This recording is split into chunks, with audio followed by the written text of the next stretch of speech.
Hello, my name is Cindy. Welcome to Snacks and Stacks. This is where I like to talk about books, TV, and movies. Today's video is going to be my October book wrap-up. I'm going to do a separate video for my TV and movies because I watched Lord of the Rings for the first time. I watched Free Run for the first time, and I think those should have its own video because I didn't take any notes while watching them because I wanted to be in the moment.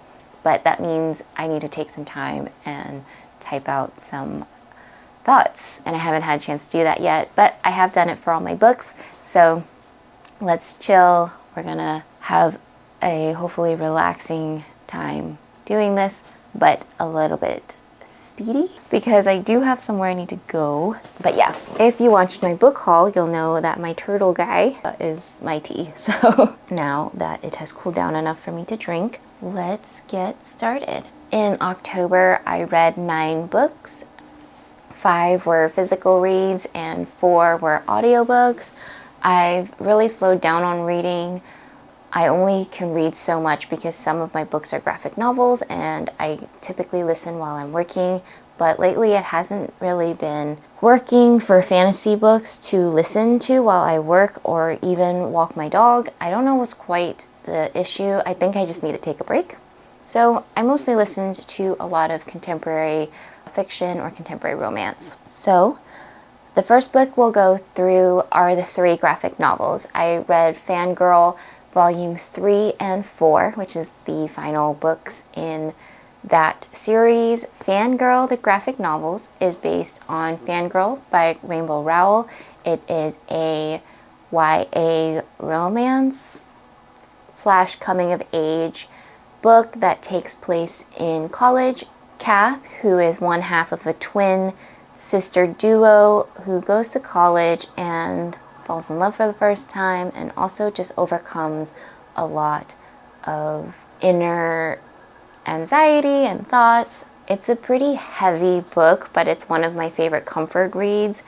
If you've heard me talk about it before, I mentioned that there's like a sub-story in that book. I don't really care too much about it. It's about a girl who writes fan fiction, and so the books that she's writing fan fictions for is also made up but highly inspired by Harry Potter, and it's like a weird book within a book within a book because then we also see snippets of her fan fiction. Anyways, it's one of my comfort reads because I love Kath as a character. When I read it when I was younger, I really felt like I could relate to her and her thought process, her thoughts in general. I found her to be very brave and loyal character, and I loved the story of her and Levi, which is the male main character.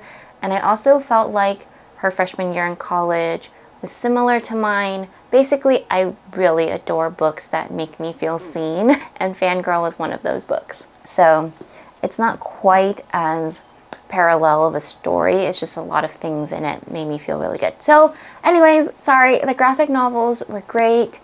I felt like they were not as great as the original novel because we're missing some of the prose that Rowell is so great at, but the illustrations were beautiful, and I thought it was done very, very well.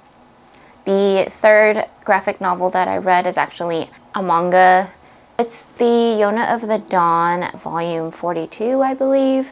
I can't say too much about it because we're 42 volumes in, but it is starting to drag just a little bit for me, but I still really enjoy the story and the characters. So if you have that available to you and you're into manga and stories of like redemption and princesses trying to become better, and I think I can say better because she was kind of a brat who didn't know anything about the world that she was in the center of. So yeah, and there's fantasy involved with dragons and that sort. So love that series. Oh, I'm going to try to review my books and in my wrap up a little bit more concisely and with some sort of order. I've been listening a lot and watching a lot of Tutor Ramble, and I really love how they have sections and they rate each section. I don't think I have that capacity to do that, but I like talking about things in sections. So my sections will be for every book, what genre it is, what my rating is. If I remember the POV, I'm gonna, speak to that. And I'm going to go through plot, prose, and then my thoughts. So hopefully that will work for this. Hopefully these become better. And also it'll be easier for me when I go back to listen to my thoughts about a book. I can make sense of what I said. So tomorrow, I gave it a 4.0. The genre is literary fiction. It's definitely adult fiction, I think, but I could see it being young adult because there's no spice per se, but a lot of the topics are heavy, and I would definitely check out the trigger warnings before you read this book. The POV it's multiple POVs, and I'm pretty sure it's all in third person, and it also has a timeline shifting structure. So the plot is that it's a story of relationships, and it's mainly built around Sam and Sadie. We follow them throughout childhood to adulthood, and we watch in the ebbs and flow of their life as they go through it, right? They go through loss, they go through a lot of things together and not together. And there's also a string or a common theme in this is video games. They are game makers, and this is not a happy story by any chance, by any means. I would say for the prose, if we were going to talk about a meter of beige to purple prose, I would say it's more on the purple prose. The author definitely writes this book as a work of art. It is more about artistry than it is about video games. It is more about the relationships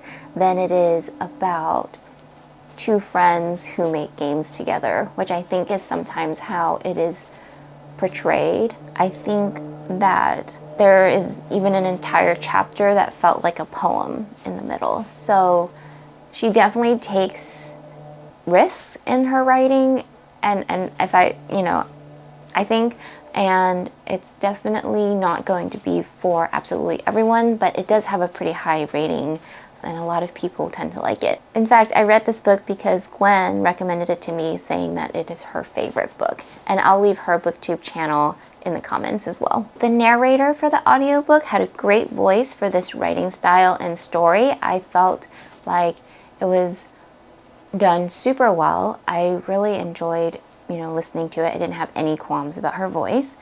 And my final thoughts on this book was that this book is definitely a work of art. And so because it is art, it might not be for everyone. It was a more unique experience for me as a reader, as a person who does not read a lot of contemporary literary fiction. I found the story to be a tough one to swallow.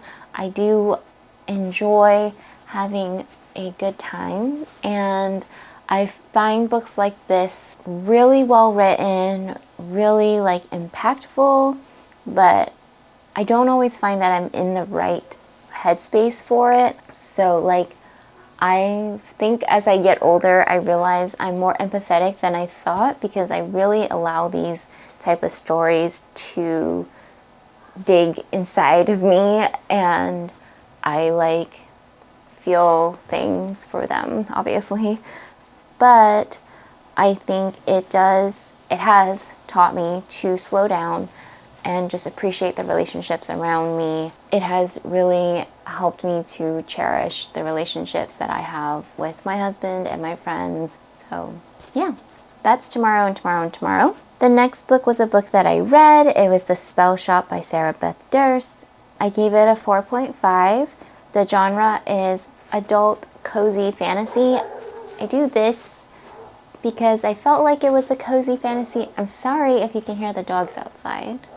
I have the window open because it's a little stuffy in here, but sorry. Anywho, yes, It is cozy fantasy, but I felt like some of the themes were still a bit... Okay, so themes of grief is in this book, and anytime we deal with grief, I don't find the books to be super cozy. This is because as a person who's gone through grief, I don't think you ever finish going through grief. My dad has passed away over 12 years ago. I still feel a ton of grief. So whenever books talk about the death of a parent or grief in any way like that, it's not cozy to me because I'm feeling those feelings so... I can relate so much to those feelings that those feelings don't make me feel cozy, right? So that is the reason why I don't feel like this is a super cozy book. But it is in the cozy fantasy. It has a romance in it, but I think it is woven in beautifully. The plot of this book is that it is about a librarian named Keela who works for the Great Library of Elysium, and she's been preserving and cataloging spell books for about a decade of her life. This job is very lonely, but she does not mind it. She finds it to be very comforting. She's an extreme introvert, and all she wants to do is catalog books with her plant pal, Kaz. Kaz is the sentient plant in this book that's her best friend, and it's quite strange because it says that he has no mouth, no eyes, but he speaks and everyone can hear him. So yes, her job, she lives and breathes her job, and in the very beginning of the book, the library is on fire. There is a revolution happening in the great city, and so she has been packing up these books in hopes to save them, but as she's loading them onto a ship to escape the revolution, she's also most likely breaking the law. So her, Kaz, and a crate of books on the ship then sails to her hometown, which is a remote island called Caltree. And this is the only place that she can think of that they may be safe with these kind of illegal goods. The prose in this is simple but descriptive. I would say it's probably somewhere in the middle of the beige and purple meter. I feel like I really, really enjoy the way Sarah Beth Durst writes. I can't wait to read more of her books. There's something about her books that's missing for me, so she's not quite my favorite author, but she has a wonderful way of writing scenery, and that makes you feel like you're in there. And I also really enjoy some of the ways that she writes like side characters, and I like the themes in her stories, and I feel like her plot is somewhat not super predictable. Some of the dialogue did feel a little bit like Hallmark speechy, but I didn't mind it because I think that's part of the package of a cozy fantasy book, or cozy books in general. I think this book is for all those people who wanted magic to be real when they were growing up.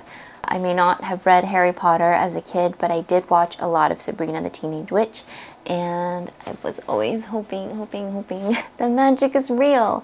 And this felt like it. Like, I felt like I was on this island. It's kind of like Hallmark fantasy because some of it was a little predictable. Everyone gets together. It's a small town. Everyone's in everyone's business. That kind of feel and vibe. I felt like the sentient spider plant Kaz was amazingly written. I loved him. He was so much fun to have as a side character and almost as like a little bit neurotic part of your brain. And yeah, he was a great like comic relief in some of this as well. So even though some of the themes I felt were heavy, Kaz balanced it out very well. I think the romance was built slowly and I appreciated it. I really enjoyed the romance in this, and I just felt like the ending was rushed. So the book overall had really nice pacing until the very end. Then I felt like the author had a lot of ideas that needed to be completed and done, And so because of that, she kind of rushed some of the events in the end. Like every time there was like a lot of little problems that kept showing up in the end that had to be resolved. And so because of that, everything was resolved so neatly. Now I felt like I wasn't in the book. Now I felt like I'm reading a story that had to be completed with a happy ending.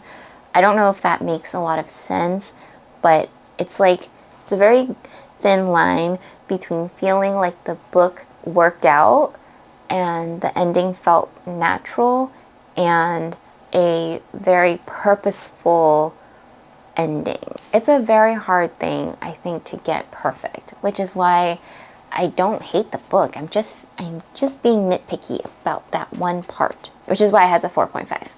Okay, this happens every time I sit down to record. My nose gets very itchy, and I don't know what it is. Okay. And then I feel like I'm gonna be Rudolph. The next book was an audiobook. It was a contemporary romance called How to Kiss a Movie Star by Jenny Proctor. I gave this 4 stars, but I might have to bump it down to 3.5 because by the end of the month I don't quite remember it. So not super memorable. This is a clean romance between a scientist and a movie star. Our female lead is a biologist who cares less about movies and pretty much only cares about looking for a white squirrel. She has been studying this plot of land for quite a while, but after somebody bought it, she's technically not supposed to be on there anymore. She's supposed to kind of give up on this search, but she feels like she's seen the squirrel and she wants to pursue it very, very badly. And so she's put herself in the situation where she then gets caught. And of course, the person who owns that land is our movie star male lead.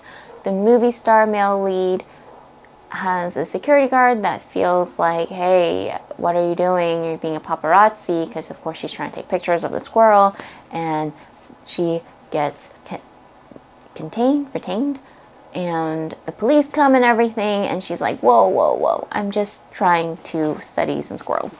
What's the deal? And of course, the couple had met earlier in a different way, and you know, he thought she was cute, and there's a reason why he needs her to be his fake girlfriend. And so the fake dating trope begins. I love a good fake dating trope, so it's a thing that I do enjoy.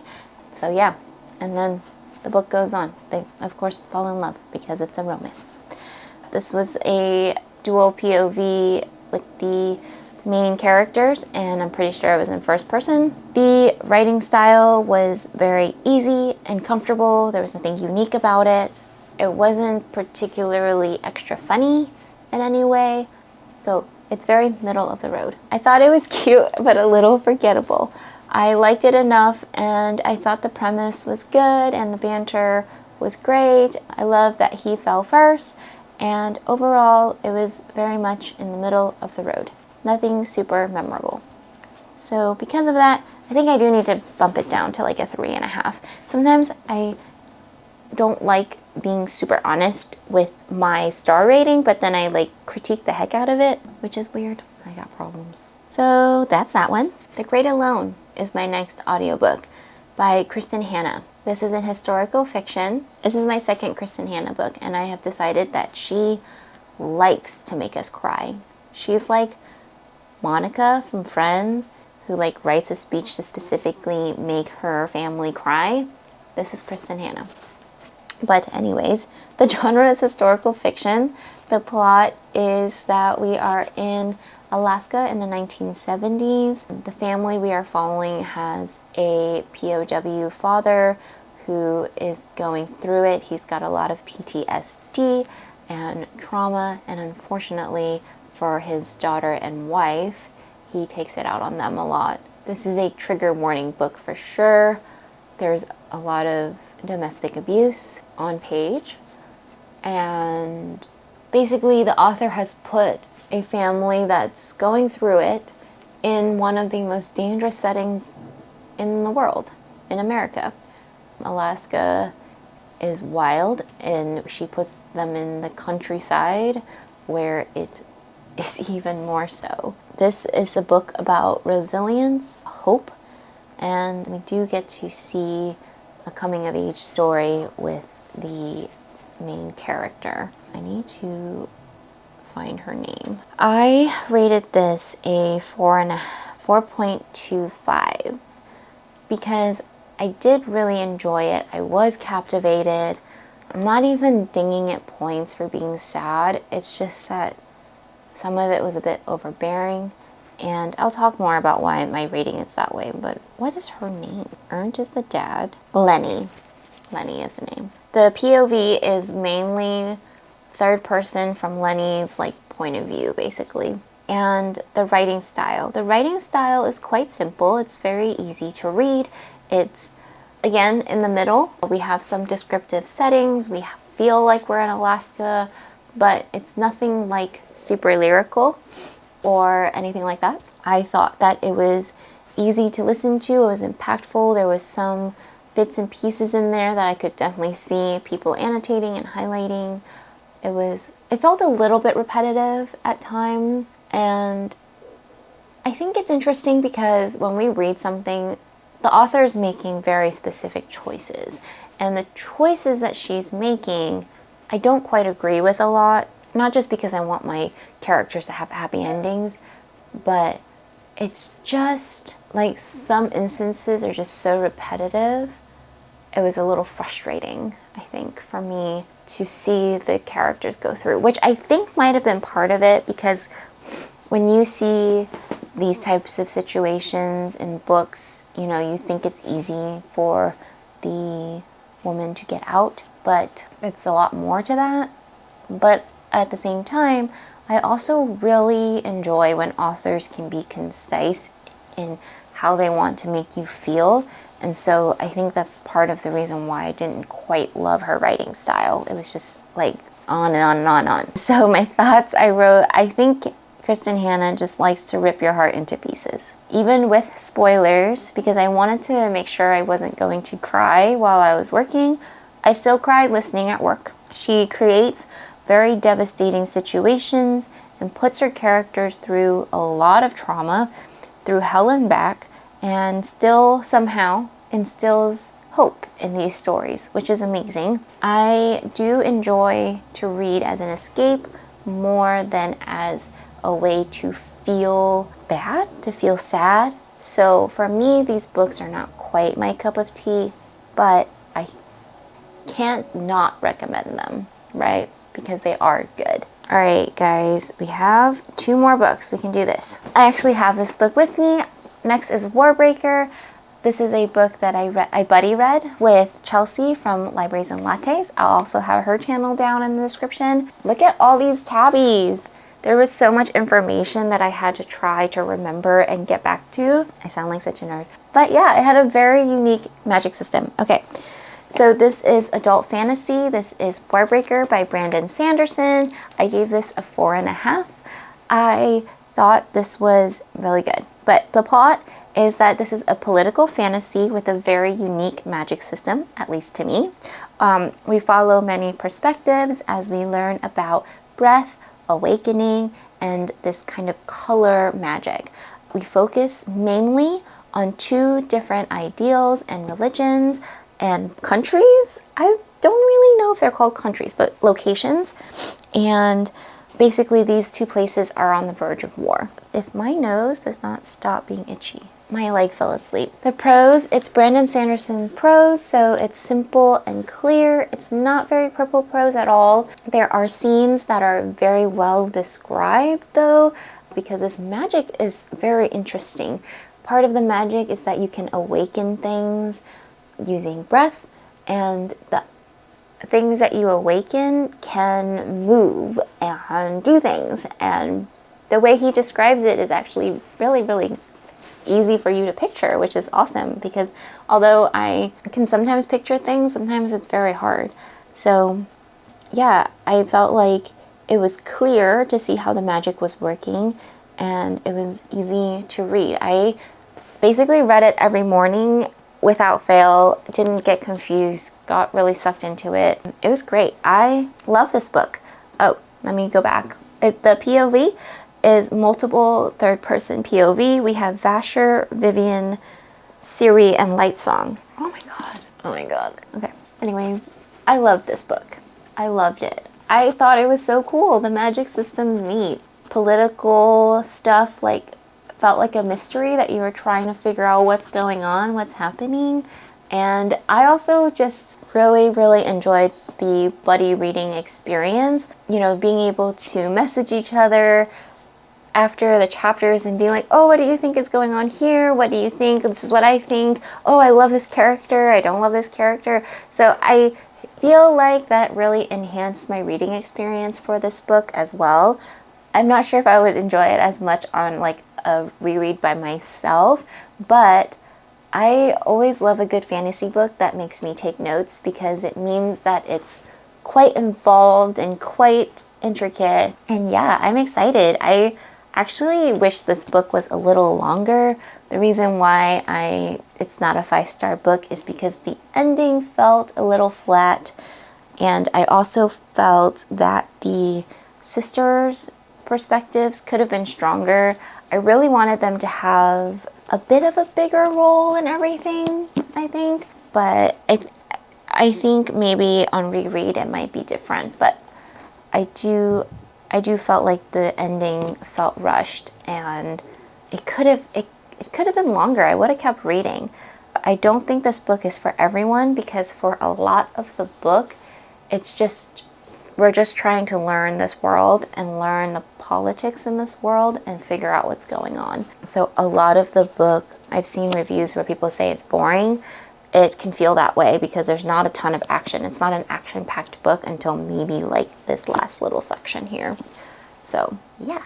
And this book also has a sentient sword, which is a lot of fun. The last book was a book that I listened to, and it is Yours Truly by Abby Jimenez. Let me get all the crinkles out. Okay. This last book I gave a 4.5. It's a contemporary romance. It is very cute. Like, so super cute. I was worried I wouldn't like this book because libraries and lattes, actually, Chelsea said that, you know, she was really frustrated with the main girl character and the miscommunication trope. And I do agree with her, but let me kind of talk about the plot here. The plot is that this is a romance between two ER doctors, Brianna and Jacob. Brianna has just finalized her divorce. Her younger brother is going through dialysis and looking for a kidney, and she has been told that her promotion is on hold. She's having a shit time. So is Jacob. His ex is now engaged to his brother, and he actually changed his job location because they all work together, and he has a ton of social anxiety, which makes starting a new job in a new ER very difficult. And the first day he's on the job, like, all of his patients died. So this is more than just a love story. It's a story of two people coming together to heal one another and bring out the best in one another. So yeah, this is a dual POV, a first person perspective. Abby Jimenez's writing style is so funny. It's so funny. I found that even though there was like so much stuff going on in this book that was not, you know, like her brother is dying, it was still so memorable, so funny. She has a very thoughtful way of writing. It's a little bit repetitive, but I think that's okay in this sense. Like, I wrote, I don't think anyone in real life talks like this, but damn, I love it. So yeah, I mean, the terms love shows up is obviously Jacob's family, like family mantra, because they say it all the time. But yeah, it was a really, really good book. So these are my thoughts. This is my second Abby Jimenez book. Even though sometimes the tropes that she uses are not my favorite, I think she makes me fall in love with her character so much that I'm so empathetic to the miscommunication. Like, Brianna not being able to communicate and say, like, hey, I heard you and her talking, because we know that she has this kind of like thought right now that she's not good enough, that she's this and that, and you never want to confirm the worst thoughts of yourself. I think that's why so much of the miscommunication happened, because Brianna doesn't want to confirm that Jacob is still in love with his ex, and he said that he was. So why would it have changed all of a sudden? And Jacob can't say things like a regular person because he's anxious and he doesn't know how, and he forgets. Like, I think that his character is very real. Is it because it's very much like me? Probably. But yes, I do understand the criticism, but I just felt like I said, maybe I'm the drama, but I get it. And Jacob is like the sweetest male lead I've read in a while. His parts were just so endearing, and yeah, I loved it. I think I loved it more than the first one. So I'm excited. I have the third book with the summer in the title. I'll put it here on hold, so when that comes up, I will listen to it. That's all the books I read in October. I hope you guys had a great reading month as well.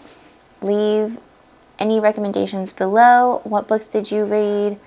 What were your favorites? Have you read any of these? Do we agree? Do we disagree? Let me know. And as always, happy binging, happy snacking, and I'll see you guys next time. Bye.